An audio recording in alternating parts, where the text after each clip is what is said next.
Kate Nipperess was on an ascending path as a track rider and jockey when a trackwork incident left her in a wheelchair. As you'll see, she's not one to dwell on what might have been and has turned her inspiring drive towards competing in the 2024 Paris Paralympics. And while it is on a warm blood that was gifted to her by Peter V'landys and Racing New South Wales, Kate is a thoroughbred advocate through and through and has some great ideas about looking after the breed away from the racetrack.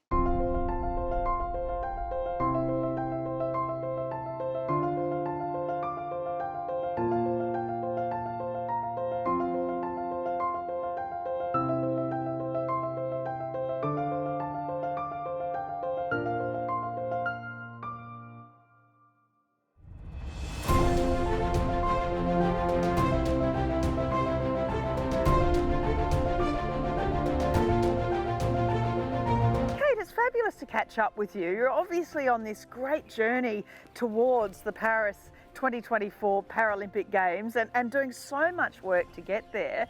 We obviously are looking and talking about thoroughbreds here, but just first off, tell us about Cruz. He's just the most magnificent warm blood. Cruz is beautiful. I'm very lucky to have him. He's by a warm blood stallion, but he's actually out of a thoroughbred cross Clydie mare who was born at one of the nanny farms where they have the Clydesdale mares and they use them for the orphaned thoroughbred foals. So there's a quarter thoroughbred there. Yeah. But he's an interesting horse, isn't he? I mean, the work that you're doing, obviously, you had the accident, track work accident, you were riding thoroughbreds. How different is it to get on a horse such as this? Well, when you have an injury like mine, where your legs don't work, one of the main attributes a horse you're riding needs to have is to be forward thinking. And thoroughbreds are very much that way inclined. They're a very forward thinking breed. I'm lucky that Cruz is as well, but thoroughbreds are also very good for para-equestrian because of that. They're quite a forward-thinking horse. You don't need to constantly be driving them with your legs or, in my case, your whips. They would also be very useful for this discipline. When you're getting on and obviously you don't have the use of your legs, but how much does it take for a horse to understand then the whip aids and your voice? You're using your voice a lot.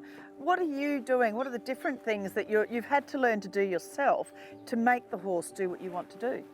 Well, training a horse to go off voice aids is something that I've done a bit throughout my life. When you're lunging a young horse, you train them to go off voice aids. So just like training a horse to do anything, you'll use a physical aid as well as the voice aid, and then you can take away the physical pressure. So I would give Cruz just a little tap with the dressage whips and click or say the voice aid, and then eventually he would just learn the voice aid. And you really need assistance, obviously anybody getting to an elite level of any sport, and Rochelle and Greg are great. Explain what they need to do for you to get you on the horse and make sure that you're safe on the horse. Greg and Rochelle are fantastic. I've known them for a really long time. I worked under Greg at Mullewa Stud when he was managing and I was just a teenager. He taught me so much about young horses and taught me how to handle the breeding stallions. I learned a lot from him. Greg was actually the first person to put me back on a horse a couple of years after my accident. So I came out here and this was where I first got back in the saddle. Greg and Rochelle assist, of course, with getting me on, helping with all my straps and things like that I need to make sure that I can stay in the saddle and stay balanced. I'm the only para rider that Rochelle coaches. So she's had some conversations with the Australian para equestrian coach about just the minor differences between para dressage and able-bodied dressage, but it's effectively the same training techniques and everything like that. So I come here and have regular lessons and she helps me with training Cruz. What does it feel like? I mean, obviously, your legs aren't working, but everything else is. What's it like being on top of that horse again, having gone through what you've gone through? When I'm back on a horse, I forget that I'm even injured. Like, the wheelchair's really inconsequential now that I'm able to be back doing what I live to do. The worst thing about being injured was not being able to ride.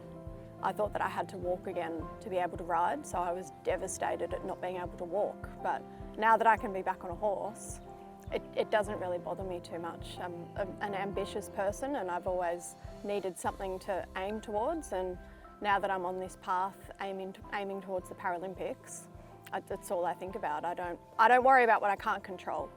I have no control over what happened to me and that I'm a paraplegic, but I have full control over how I handle it and what I choose to do now. So I just focus on that. Thoroughbreds, I mean, we're seeing them in all sorts of disciplines, and obviously the point of this show is to try and encourage people to look at the diverse ways that they can be in a myriad of different roles, but they also are really good when it comes to handling something that's a bit out of the box. They are. Thoroughbreds are exposed to a lot. They have a bit of a reputation just from people who aren't used to them, who aren't from the racing industry, of being hot horses or highly strung horses, but they're actually exposed to so many things that equestrian horses aren't exposed to. And from a young age, they're going to a race meeting on a regular basis. There's a lot going on there, big atmospheres, crowds, noise. We've found that some of the horses that we've used at EPA clinics, so Julia Badams has some ex-race horses, and I was the first para rider to ride a couple of them.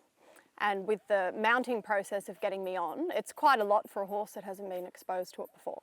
And we found that a lot of the dressage horses are a little bit perturbed by it, which you wouldn't blame them. The ex-race horses, the first time they were exposed to it, they were fine. They just stood there really quietly.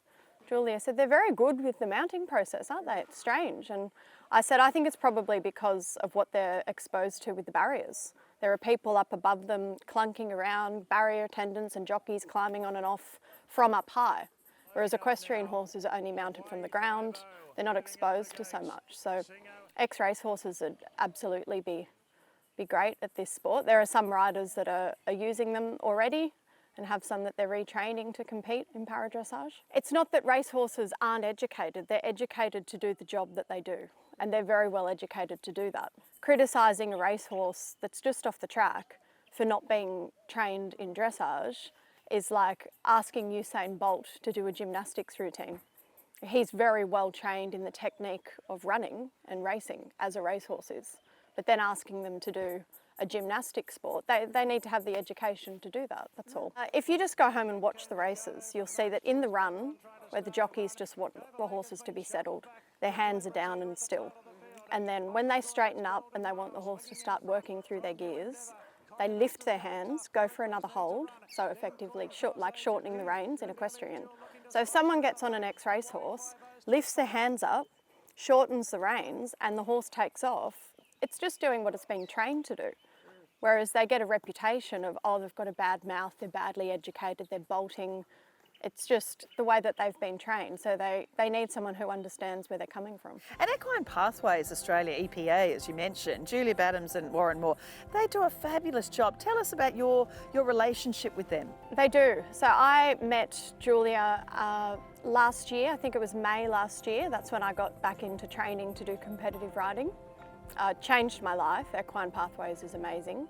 It's the only organisation around for people in my situation that just have a physical injury that want to be able to get back to riding and potentially at an elite level. They understand racing as well, which was good for me. They understood what I'd done before and where I was coming from and the transition I was making to be going back to doing equestrian again. They're a fantastic organisation that changed my life. It is an expensive journey. I have a GoFundMe page called Please Help Me Fund My Paralympic Campaign. I've had some generous people assisting me with that, but there's still a long way to go. It's very expensive just travelling to the competitions. Of course, travelling a horse. I'm not from a horsey family, so I don't have parents who drive the float down. I'm paying for agistment. I don't have a property. I have a lot of expenses that I have to pay for to get to these competitions and just the day-to-day keeping of crews. And just imagine getting to the Paris Paralympics and just full stop performing. Obviously performing well would be wonderful, but just, I mean, you must dream of it. It must just be in your thoughts all the time, everything you're doing. If someone had told me when I was lying in a hospital bed, being told that I'd never walk, let alone ride again, that a few years later I would be on an Australian squad aiming to represent Australia at the Paralympics, I would never have believed them. I felt like my life was over and now I feel like it's just beginning.